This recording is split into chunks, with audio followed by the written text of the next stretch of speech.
Hey guys, welcome back to the Psalms to God YouTube channel. We are continuing our Breakfast and Bible series on what it means to be a woman of God.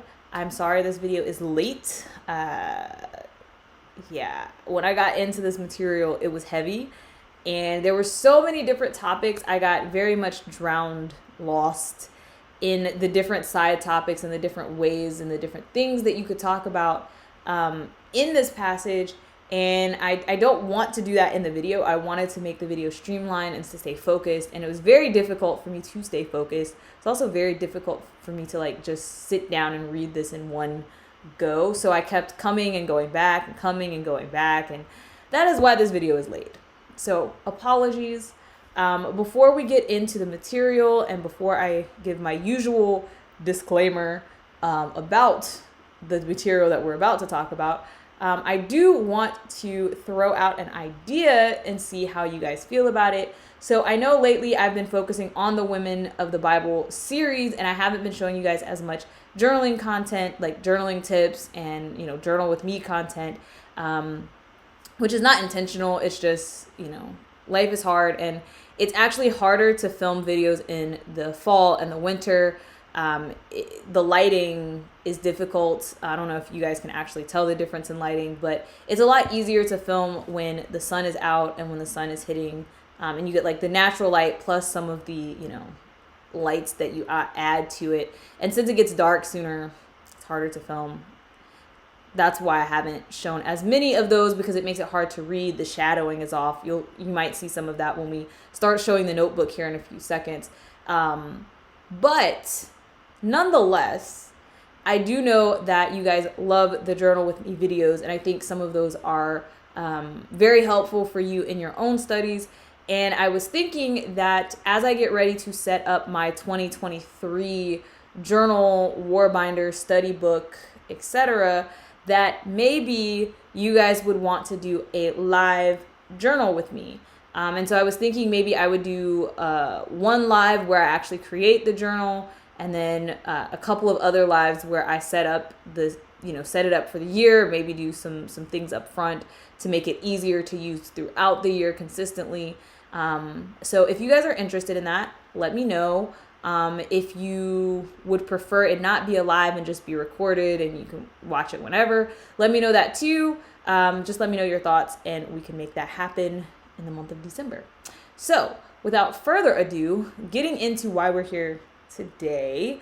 If you have not been watching the last couple of episodes in the Women of the Bible series, I do want to disclaim that these last couple of episodes and the next couple of episodes, as well as this episode, are on sexual assault and rape in the Bible. So they are very heavy episodes. They are very heavy topics. We will be talking about content that is sensitive and that may be triggering if you have experience in these areas. I am trying to handle them as delicately as possible. As someone who has not experienced that, I may falter here or there. So my apologies in advance. I am trying to be as compassionate and as sympathetic as empathetic as possible when discussing the topic. And I do want to, again, put warnings in the front of these episodes because I understand that it is a very heavy topic for people who have experience with it. And also because I don't know what age my audience is. And so if you're very young or if you are a parent and you let your kids watch, generally it's all, it's Christian content. So it's child friendly, but these may be a little heavy and maybe you don't want, your 7-year-old listening to this content. So that is why I'm putting these warnings out there and giving you guys time to think about it before I just jump right in to the heart of the matter. So in the first episode, we talked about Dinah or Dina. The second episode, we talked about Tamar. And today we are talking about the unnamed concubine. And by far, I feel like this one is the worst to go through. Maybe it's just me personally, but every time I read this story, it just hurts my heart. even more. Like, they all hurt my heart, but this one, I don't know. I had trouble getting through it, which is also part of why this episode is late. So we're going to try to stay focused on the topic at hand. I don't want to go this way or that way because there are a lot of things that we could get into, and I'm just not trying to get into all of those things. Trying to keep this episode, I don't know why I say short, because none of my episodes are short, but I'm trying to keep it not long. There we go. So the story of the unnamed concubine is told in Judges 9. The bulk of her story is in Judges 9, but what we're going to talk about goes on 19, not 9, sorry, 19.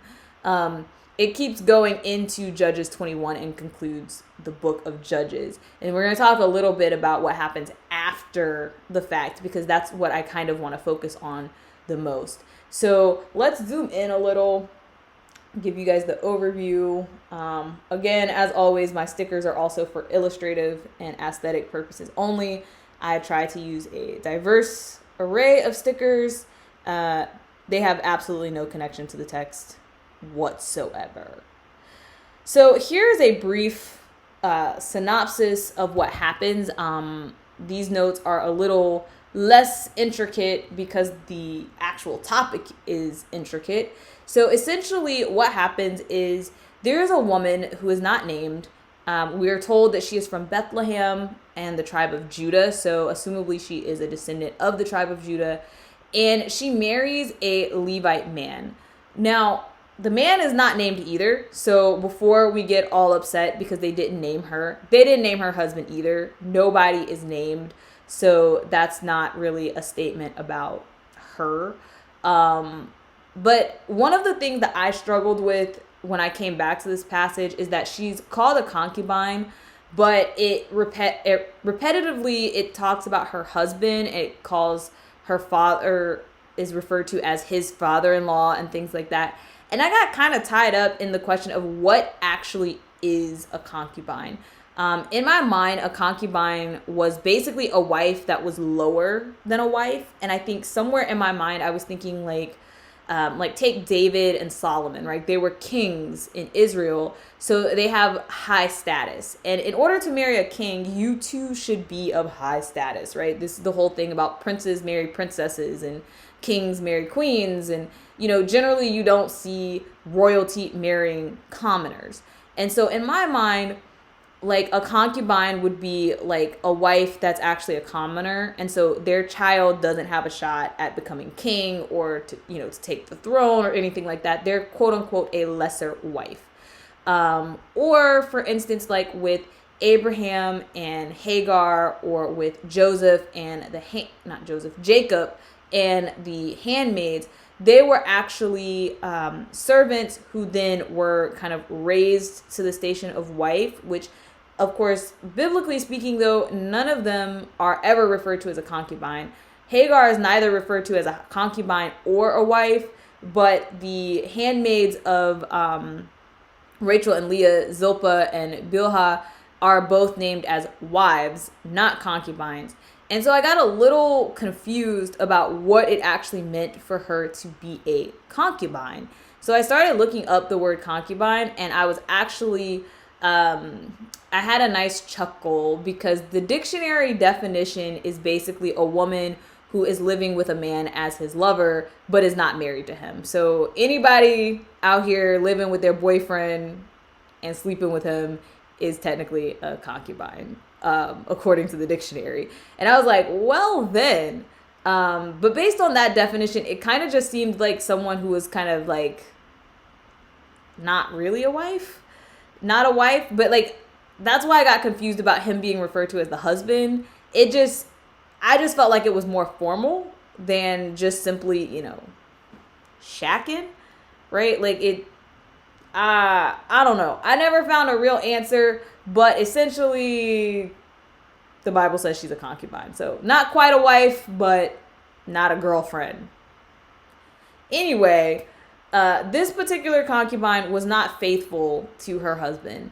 And so she leaves and goes to live with her father. We're not told if he makes her leave or if she leaves on her own.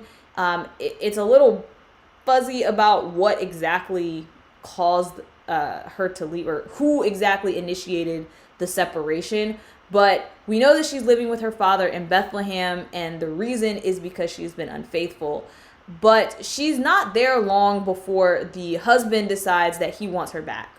And so he goes to Bethlehem to get her, to reunite with her, and to try to convince her to come back with him. They live in Ephraim, which was a territory that belonged to one of the tribes of Israel. So he goes, he meets with her, he talks to her. It seems like he convinces her to come back fairly soon, but her father is like super happy that he's there, super happy that, they're there, and he keeps trying to get them to stay. He wants them to stay and to come back and to eat, and he doesn't want them to leave. So he keeps kind of prolonging their stay, and eventually the Levite is just like, no, we're leaving right now, we're leaving.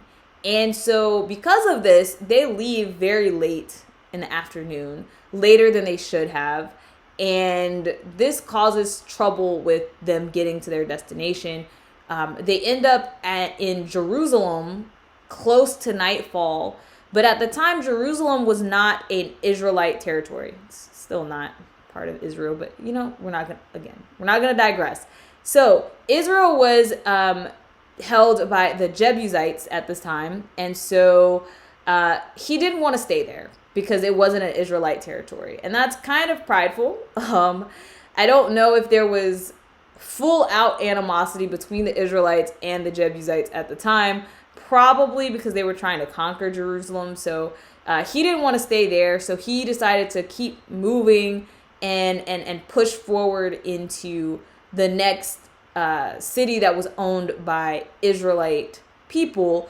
And that was Gibeah, which was in the tribe of Benjamin. So they get to Gibeah and it's like just becoming nightfall, right? The sun is setting. It's starting to get dark. And unlike today where we just have hotels and you just, you find the nearest Hilton and, or whatever hotel is in your budget. And, you go and you say, hey, do you have a room? And if they don't have a room, you go to the next hotel. Usually the hotels are all right there together. So you just go right down the row until you find one. Or, it's 2022, you call them or you Google it, find which one has has availability before you get there. Book the room. And everything's good. It didn't work like that back then. So back then they had to find someone who would let them stay with them, which in today's society just seems super sketch, right? You just random person sitting in the town square and you're like, oh, hey, you don't look like you're from here. How you doing? And they're like, yeah, we're not. We're traveling. We're trying to go to, whatever town. Can we stay with the night with you? Yeah, sure. I have an extra room. Come on. I can cook dinner. Like that's how it worked back then.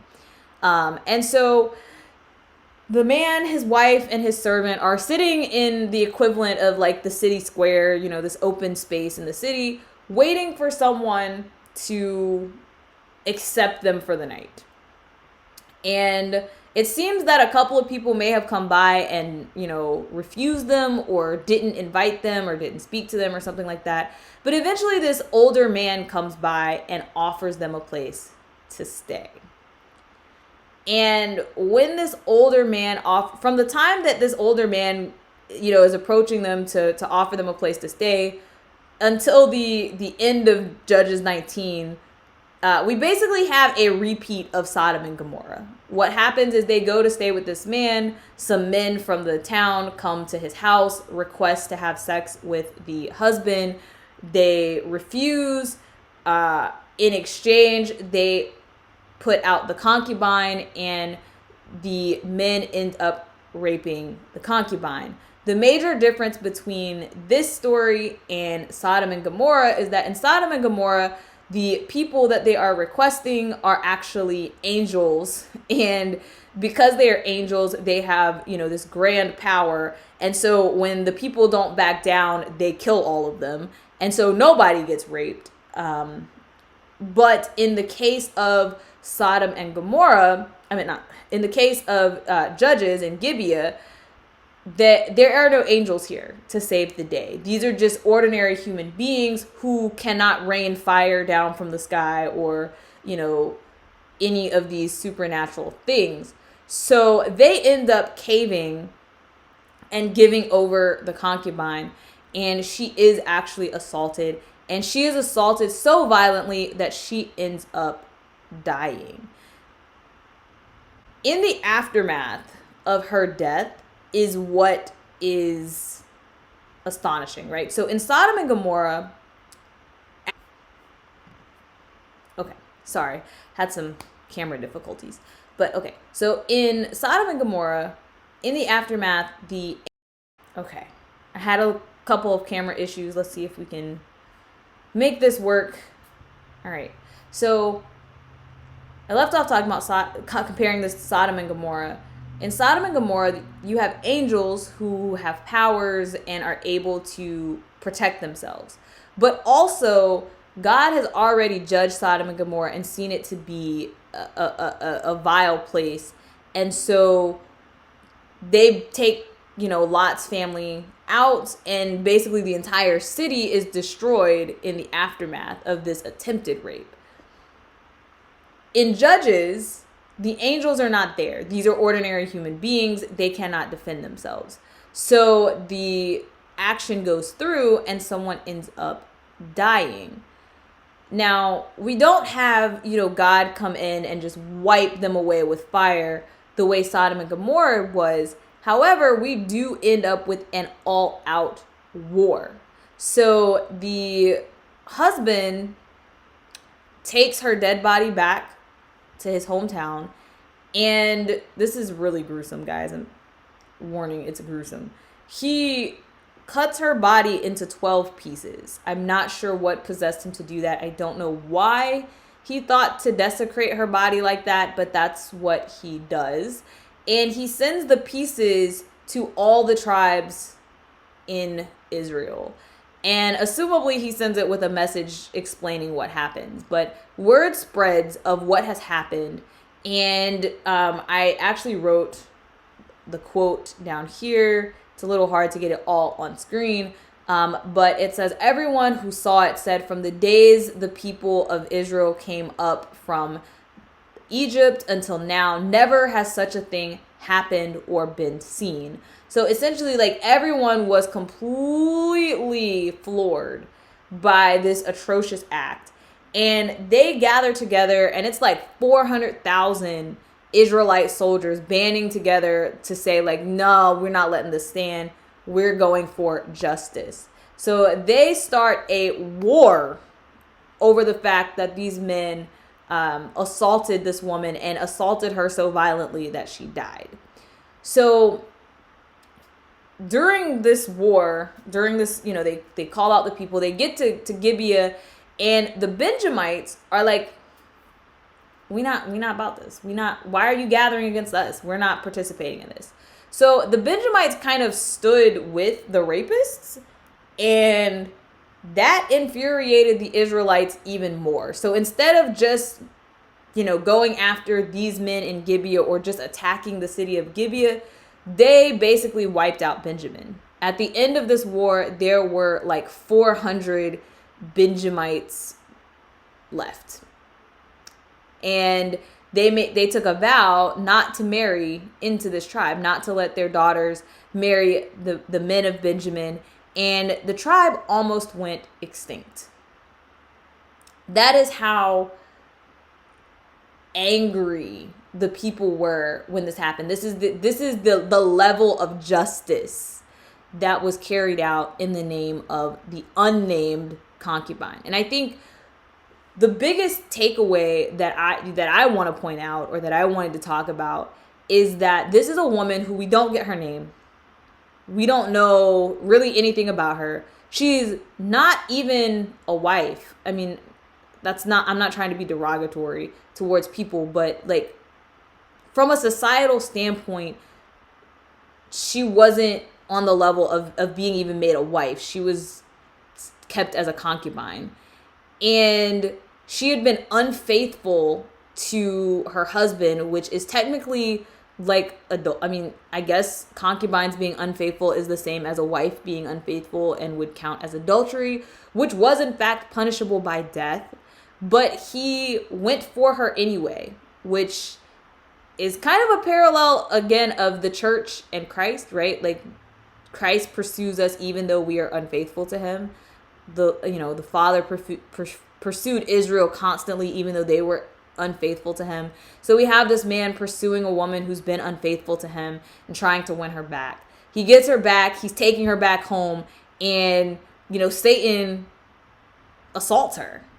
Right? Again, still very much paralleling the church. The church is trying to come back to God, and you have misinformation, you have, persecution throughout the dark ages, all of these things where, Satan is attacking the church. And in response, the entirety of the nation, the entirety of Israel, minus the Benjamites, take a stand to say, we will not let this happen. No matter how insignificant this woman is set up to be at the beginning of the chapter, by the end of the chapter, people have started an all-out war. Can you imagine the entire nation going to war because someone gang raped someone?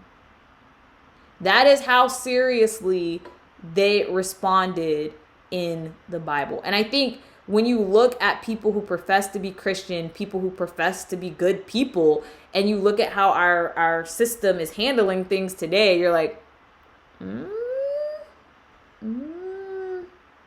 right, guys. I mean, like I said, there's a lot more to discuss. The way the guys reacted and, some of the nuances and tidbits in there. It's a lot of discussion. But big picture, overall, the fact that they were willing to go to war over this crime says a lot. And 25,000 people died in this war. That's a lot, guys. It's a big deal. And so that is really the major thing that I wanted to point out when talking about the unnamed concubine and what happened to her. And mainly to talk about the reaction and how people responded. And I think it's interesting because it also said something about the nation.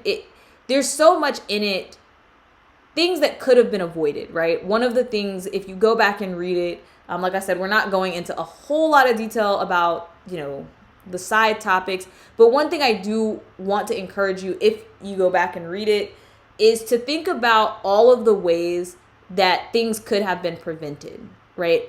The prevention of being in certain situations, standing up for people at the time as opposed to retroactively, like, for instance, not handing your concubine over to a group of rapists and just, fighting, taking a stand, fighting it, dueling it out right then and there. The Benjamites deciding to stand with the rapists instead of siding with justice. I think that's a major point right there, is that the entire war could have been avoided if people had been like, they did it, they're the rapists, take them, right? If everyone had stood on the side of justice, there would have been no need for all of these other people to die. And, it's, why would you stand with people who are doing something that's wrong? And we're seeing that right now in our society. There are a lot of people standing with people and making excuses for people that they know is wrong because this over here, right? Whether it is that they are of the same religion, whether it's because they are of the same political party, whether it's because they're of the same race, whether it's because they're of the same gender, whatever it is, there's some sort of identity that the people share, and they make excuses for people saying things that are wrong. It is possible for people to say things that are right and say things that are wrong. It is possible to agree with the things that are right and disagree with the things that are wrong, and to say it verbally. You do not have to support everything a person says. You do not have to support everything a candidate is saying. You can say, I agree with this portion of this candidate's statement, but I disagree with that. I disavow this. And, that gets into a lot. But if you look at our society right now, there are people who are literally excusing bad behavior because they like this thing over here, or they like this thing over here. And so they're ignoring the glaringly unjust things. And that's what the Benjamites did with these rapists, and they ended up almost being extinct. And that is a message. That is a message that goes way beyond just sexual assault. So that is what I wanted to talk about this. Again, next time we will talk about the flip side when someone is falsely accusing someone of sexual assault, which is also a heinous thing and a horrible thing. So we will get into that. Thank you for tuning in. I hope you are well. As always, leave me comments, suggestions, anything in the comment section, and I will see you guys soon. Bye.